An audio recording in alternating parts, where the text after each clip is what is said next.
Bless you, Pastor. How are you? How are you doing?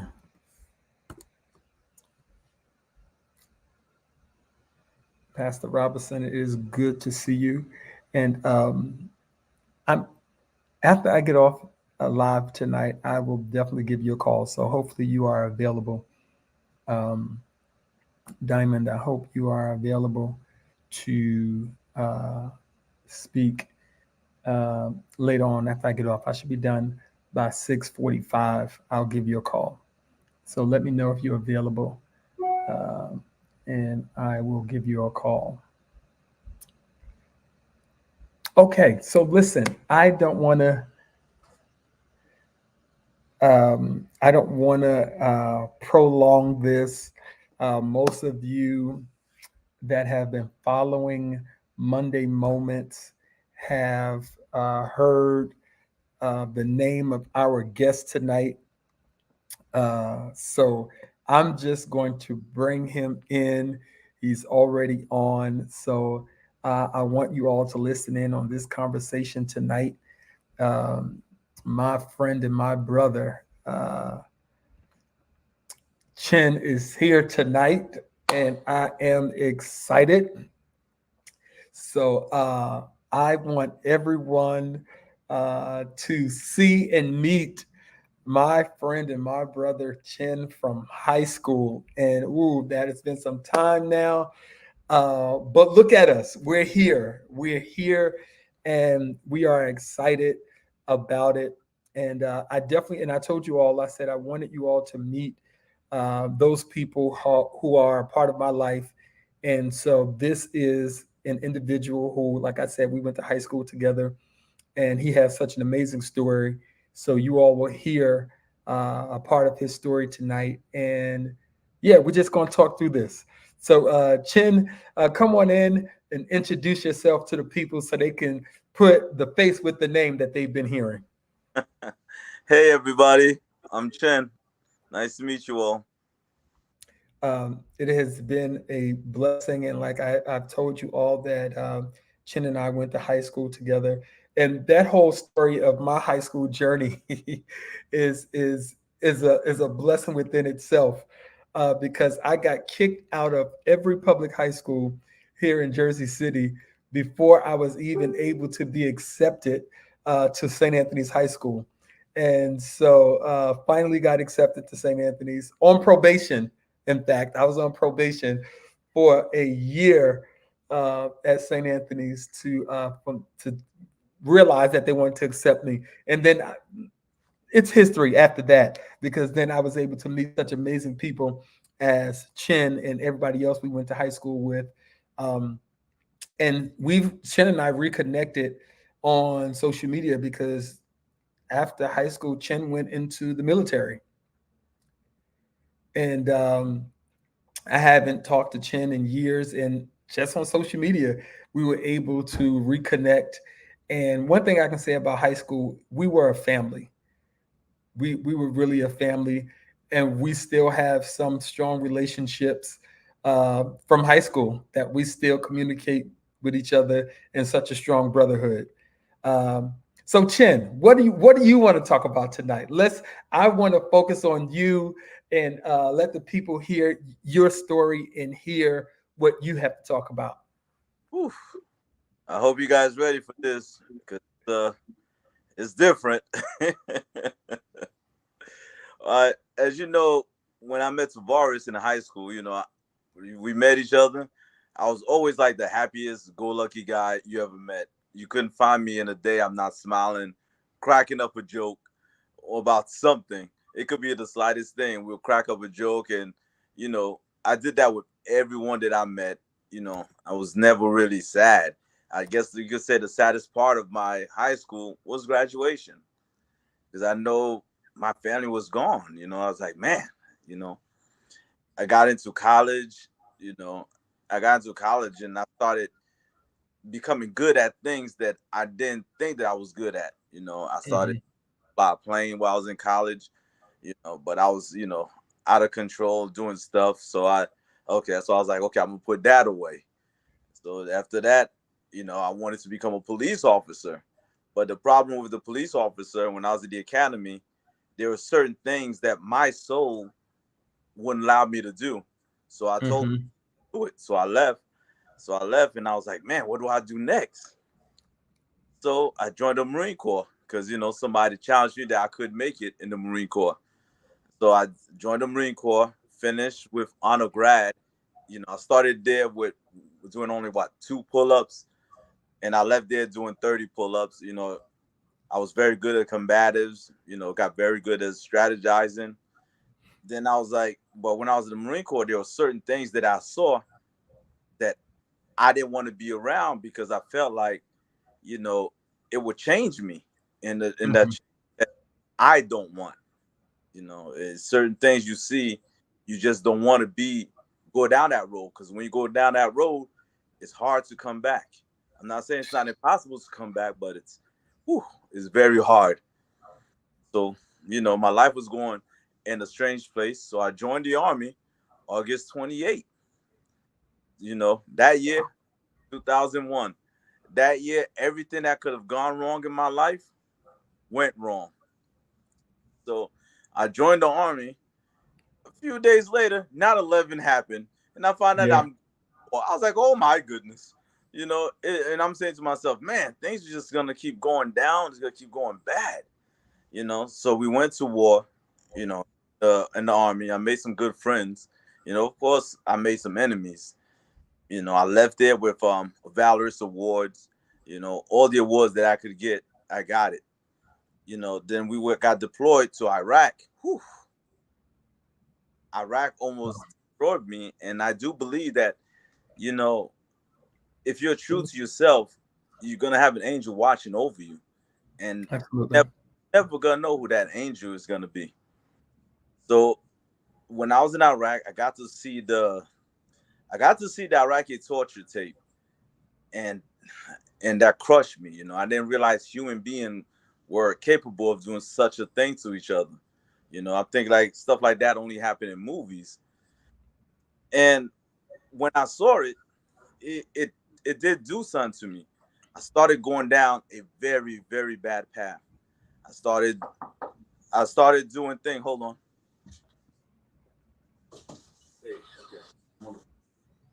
All right. Sorry. So I started doing things, you know, that I shouldn't be doing. And I'm not talking about illegal stuff, but I was becoming cruel. You know, I was becoming somebody else. So I met my friend Robert there, and Robert looked at me and was like, "Look, man, I know you don't trust nobody here. I also don't trust nobody here. But if you continue like this, you're gonna end up in jail, or you may not even be able to come back from the person you become. So the only thing I ask of you, if you can do me this one favor, please help me get back home to my family. Protect me." And I was like, "Oh, okay." So Robert made me his friend, and I started protecting him for everything. So I started Hmm. stop my negative behavior and that path, and it was something.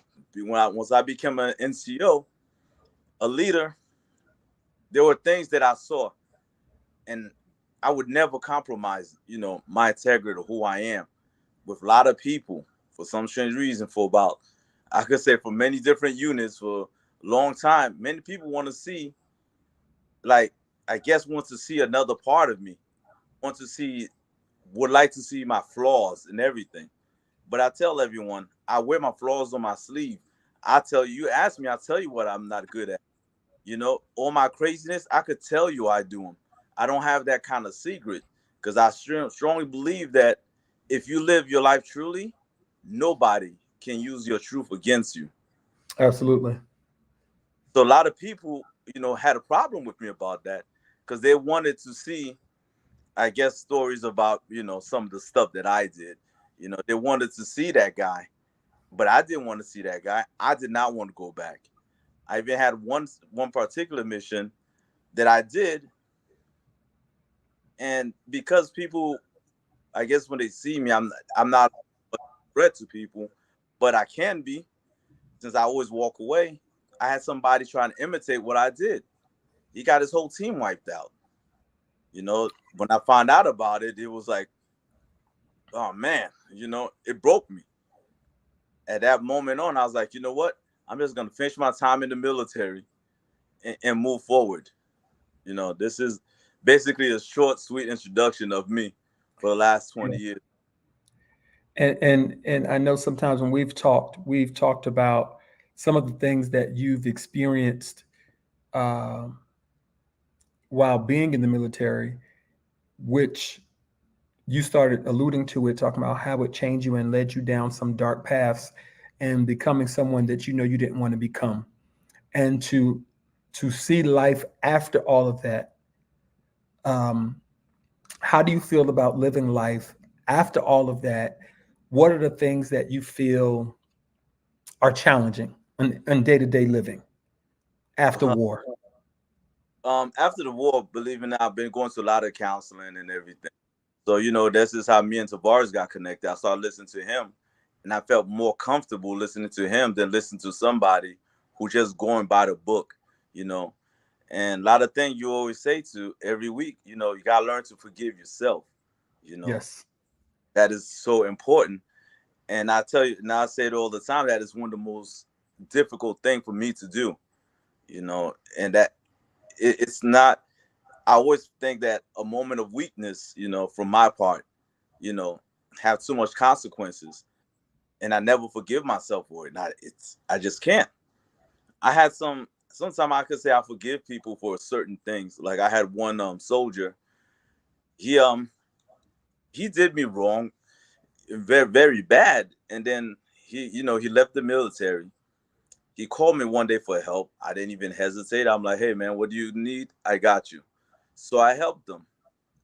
After I helped him, this part really hurt me. This part's really hard for me right here, guys. After I helped him, he started crying. He was like, dude, if you know what I did to you, you wouldn't help me. And I was just like, I didn't feel like you did anything to me. And he told me that I he was the one telling everybody that I was a drug dealer. And I'm like, what the heck?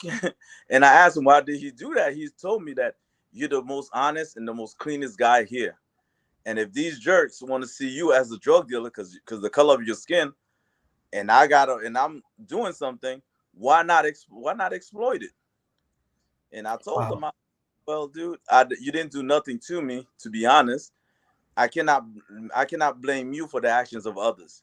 You know, what's in their heart is, you know, they've just all they did was find a way to exercise what's in their heart.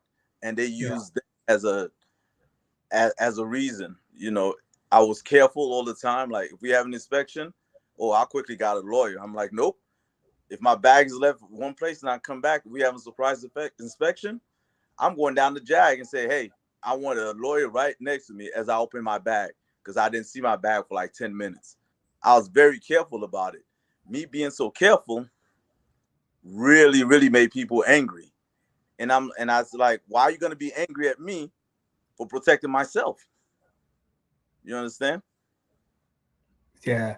And it's crazy to hear the stories and the things that you had to deal with in the military where it affects your life in such a way. And I know we hear a lot of times how soldiers deal with PTSD and deal with so many different things after war or after being in the military. Um, and to see you come out and have dealt with a lot of those things, a lot of things we won't talk about on here, but that we've shared in conversation, but to see how you are developing and healing and starting to forgive yourself in many areas for the things that you've experienced and the way people have treated you and how you don't hold it against people. And that was even before you got into the military. People would do stuff to you in high school and you didn't hold it against anybody. But that's a heart that God only God can give us because people and the Bible even tells us that our hearts are desperately wicked. And even sometimes we don't even know it until we get into situations. But for you to go through everything that you have gone through and still have a heart of gold, a heart of flesh, to still help people And like I said, we've had these conversations of how many people you've helped and still helping, because you always want people to win just like you're winning, which is an amazing gift, which is an amazing gift. And I tell you all the time, Chen, sometimes you have to be a good steward over your resources, because some people don't deserve your kindness, but it's who you are. It's who you've become, is what you worked hard to accomplish. And it's a blessing within itself to see how many people tried to tear you apart and tear you down, but not to see you win. And all you've ever wanted was for everybody to win and for everybody to eat in whatever way people can conceive that. But you've always been a blessing and a help to everybody. Always. And even when I asked you to come on here to share a part of your story and what you've gone through, it's you said yes, just let me know. But you've always been that person there to help people despite your life challenges, despite the military, despite going to war, despite seeing people leaving life, leaving your life, just whether it's through death or whatever it is, you're still adjusting and becoming this well-rounded individual. And I applaud you for that. I definitely applaud you for that, and the growth. And even sometimes when we were talking and you were just saying how I want to speak to the loss. How do you handle loss after the military? Well, handling loss is whew, it's something that I could say that I'm very weak at, because I don't want to lose anything or anyone. You know, even the guy I told you about that I helped, right? Turned out that he was on drugs, and when he confessed to me everything, a few days later, he killed himself, right? Wow. So that part right here, kind of like, it destroyed me more than people realize. You know, I started closing off myself because I felt like, because I helped him, that's why he did it. But at the same time, it's like, if I go back in time, would I have made the same decision?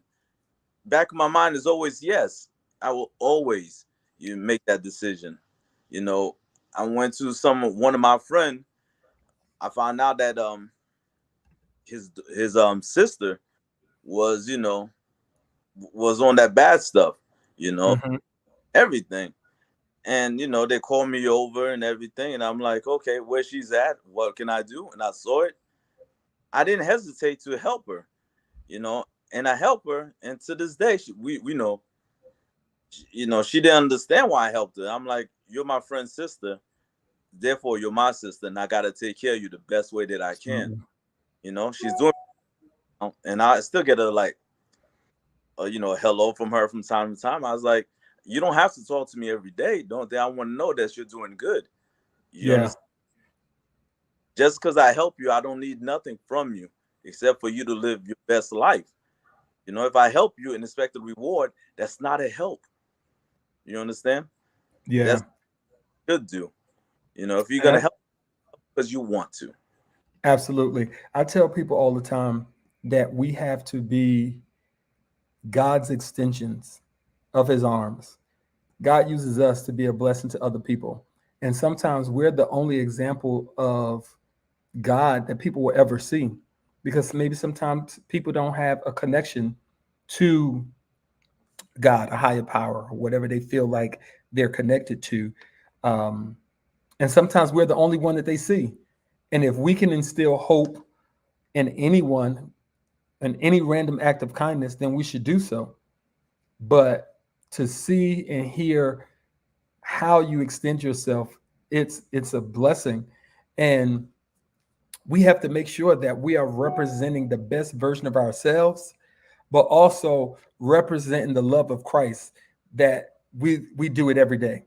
So if, and I ask the question all the time, if we are the only representation of Christ to people, what are we really showing them? And I can honestly say, bro, since talking to you and to see how you represent the heart of God and how you extend yourself to people in so many different ways. And I know sometimes we can so be so closed-minded, because when people feel like they need help, the first thing they want is money. But you extend yourself way beyond that. You definitely help people with finances, but just being a support system for people when they feel like they're at their lowest. And that's who you are. And I want to applaud you for that.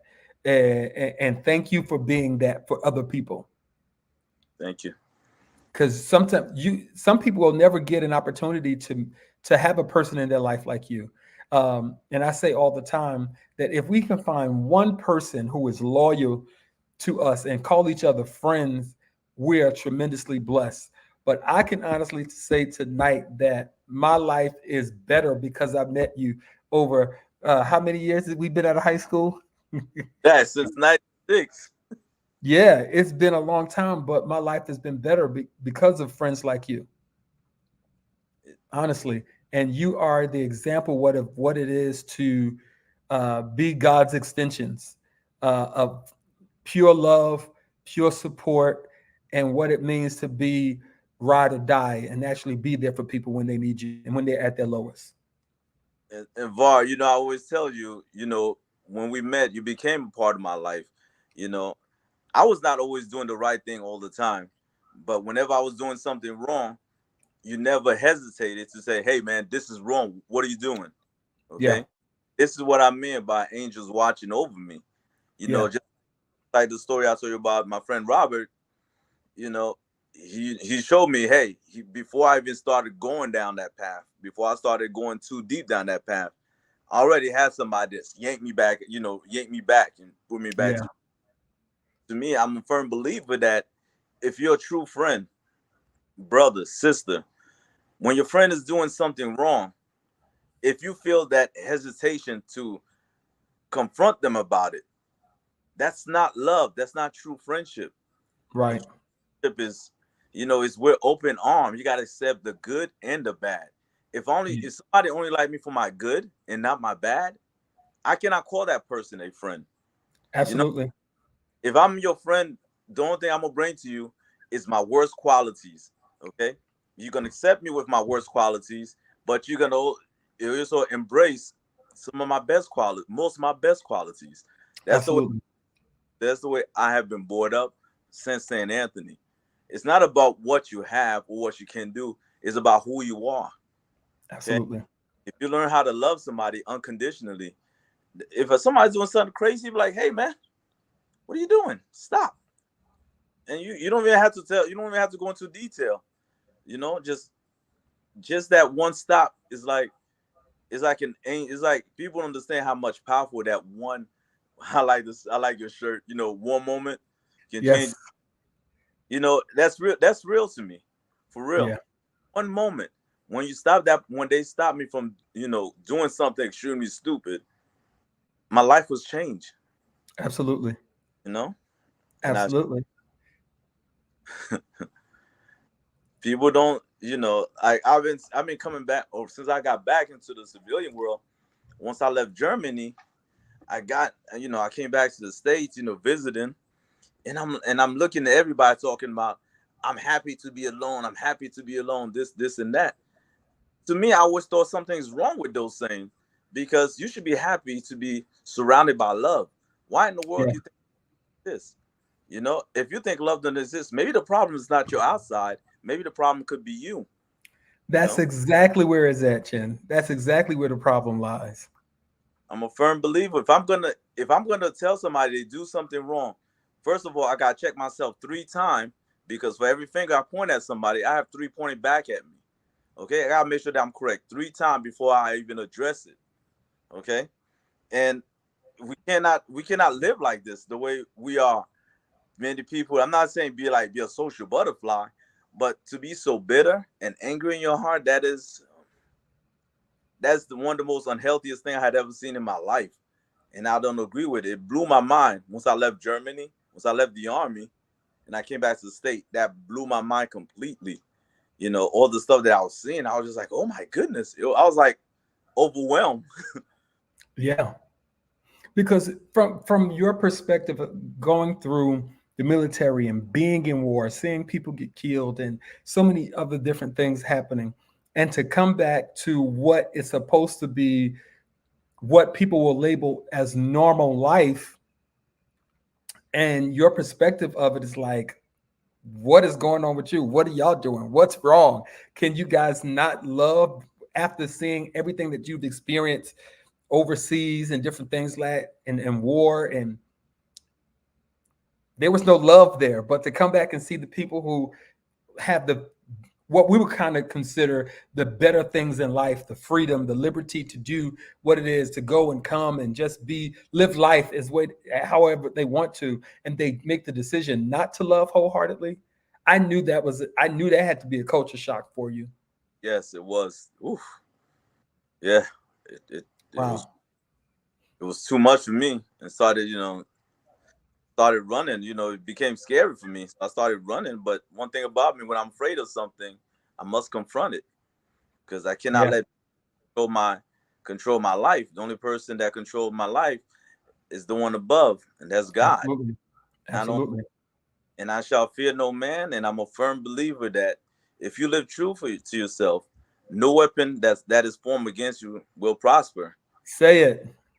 People don't. People, when I'm that is like a true statement. You know, Absolutely. tell people this: live your truth. Never live a lie. Never even entertain a lie in your life. Make sure that everything is right with yourself, your conscience, Absolutely. heart. Okay, just you got to figure a way to be happy.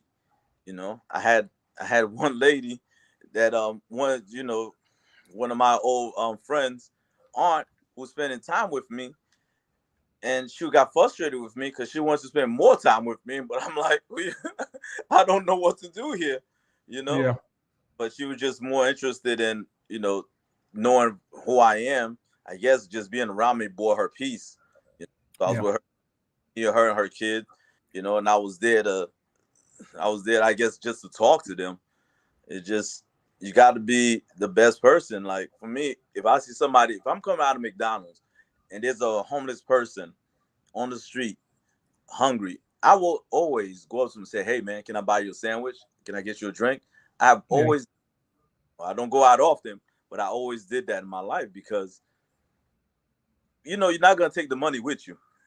Absolutely. And if you're so Absolutely. flashing how much money you got, what are you doing with it? You Yeah. can't be all to me. And this was the most important lesson I learned in high school, and it changed my life. Like I noticed that people live in a project, but they had $80,000 cars. That made Yeah. no sense. And I'm like, this is backwards, and a lot of you see the thing, and that's why in my heart I said most of the time I said there are no bad people in this world because you can learn the same lesson from a good person, from a great person, as you can learn from the most evil person. It's how Yeah. you is That's how the you look at it. very same thing. One is hey, this is what you should do. The other is what you should not do, and that's the Absolutely.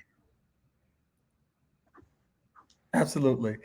Man, you are dropping some. I appreciate your transparency and your willingness to share your heart and to share what you've experienced.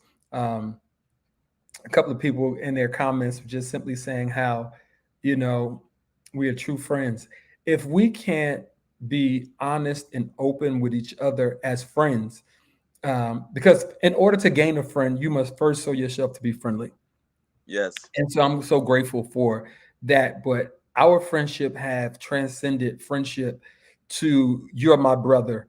And I consider my life to be enriched because of our relationship and how we've accomplished life. We took different paths. You went to the military. I knew I wasn't built for it. I couldn't do half of the stuff that you accomplished. But to see how our lives have taken each journey to end up right back here. Even to Teddy is still in the military. yes. Um, um, Andrew was still in the military at some point, and I don't know if he's still in there or not. But there were a few of you guys that we graduated that decided to go into the military. Yeah, me and Ted, we still talk to each other. We still talk to each other. We still joke. We still joke with each other. Every chance we get. When I was Yeah, stationed at Fort Benning, he came down. When he came down, my daughter, my son started running to him. Uncle Ted, Uncle Ted. And you know yeah, how they all run up to him and give him a big hug. You know, yeah. and the way But it's consider Teddy my family. I still talk to Donald. You know, I Yeah, talk to Randy is still my brother. My Randy is still my very best friend. I still, yeah, I like I could talk about Lanier and tell you how awesome she's doing in life, and I see her right. post. I'm always happy just to see her. You know, I saw Jairo send me a hello a couple of times, and we talk. Oh wow, I haven't heard from her in years. These people I'm talking about, I can't. It's like I don't have. There's not enough words to talk about how awesome they are. You know, and Man, tell them that when I see them smiling and everything, I'm happy too, and they know that I yeah, am. Yeah. it's a Yeah. blessing to hear this every now and again. I reach out to Susan. She seems to be doing great. Oh yes. And Celeste, I saw her a couple of years ago. Um, but it's great to know that we took our own personal journeys to end up back together again, talking about life, sharing life stories to see how God has blessed us and protected us because He Yes. protected us tremendously. Um, and I'm so grateful for it. So, ladies and gentlemen, you all had an opportunity to meet Chen. I know y'all hear me talk about him often on Monday Moments, but he's here. He's a real person. So y'all finally saw his face, and you'll be hearing more from him in the next couple of months and whatnot. We'll go dig deeper into some of our conversations. But I want to say this, and then I'll let you guys have your Monday evening back. I missed Monday Moments, I think 2 weeks in a row with work and something else, and I missed it. Chen reached out to me. He's like, "Bro, you all right? Where you at? What you got going on? I missed you. Let me know you okay." But that blessed me tremendously. Um, Chen has been a true blessing, especially over these last 2 years. Chen has watched Monday Moments over in the Netherlands, and he's evangelizing it, telling all of our classmates that I'm on. He has been a tremendous blessing and an encouragement to me. Because sometimes I'm gonna be honest, y'all, these Monday nights, these Monday moments, sometimes I get to the place where I feel like sometimes like, oh, I ain't got nothing to say tonight because I'm dealing with, life, my own personal stuff or whatever. But then I hear a Chin in my head saying, "Where you been? What you got going on? Where you at? Get back on here." And when Chin told me how these Monday nights have blessed him and encouraged him more than some of his therapy sessions that he's been in, I was like, Lord, just help me to keep going and doing this. And I made a promise to Chin that I will be consistent and be here and make sure that I am available and ready for him to be, come on the Monday Moments. So even if I only come on Monday night for Chin and Chin alone, I'm okay with that. I am okay with that. Okay. Long as my brother is here. And because I realized that, like Chin just said, it's a moment. All it takes is a moment and it can change your life. And hopefully, these Monday moments will cause you to look at yourself or look at your life, change your perspective, and understand that all it takes is a moment to change your life, man. And I am forever grateful to all of you for coming on. What is Pastor Lighty saying? Oh man, I appreciate you tremendously. I appreciate you tremendously. Thank you, Lighty. I really appreciate it. So, Chen, is there anything else you want to share with everybody tonight? If not, I'm gonna let them have their Monday night back. No, I have nothing else, but there's more to it. But I like to give them their Monday night back as well. Yes, and like I said, you guys will be hearing from Chen again. I promise you, and hopefully we'll be able to get one Monday night where we can get some of our other classmates on, uh, get Pete and the rest of them on here, and it'll be good. Get Donald and Teddy, if we can get them all, get as many as we can on here, and so you all can see this family that we're talking about. Thank you all for coming on tonight, supporting us. Listen, as always, understand August 24th, the church launch here in Jersey City. I want you to be there. Start at 10 a.m. on the Saturday, August 24th, at a Better Life Ministry. I want to see y'all as many as I possibly can. Let me do this so Bev won't get me. Let me do this.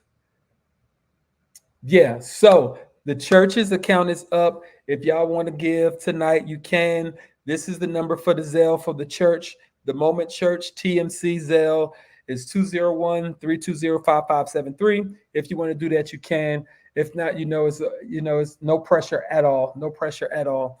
I love y'all. Thank y'all so very much. And remember, all it takes is a moment to change your life. Chin, brother, thank you so very much. I appreciate you. Thank you, man. Love you much. Love you, man. All righty. Y'all have a good night.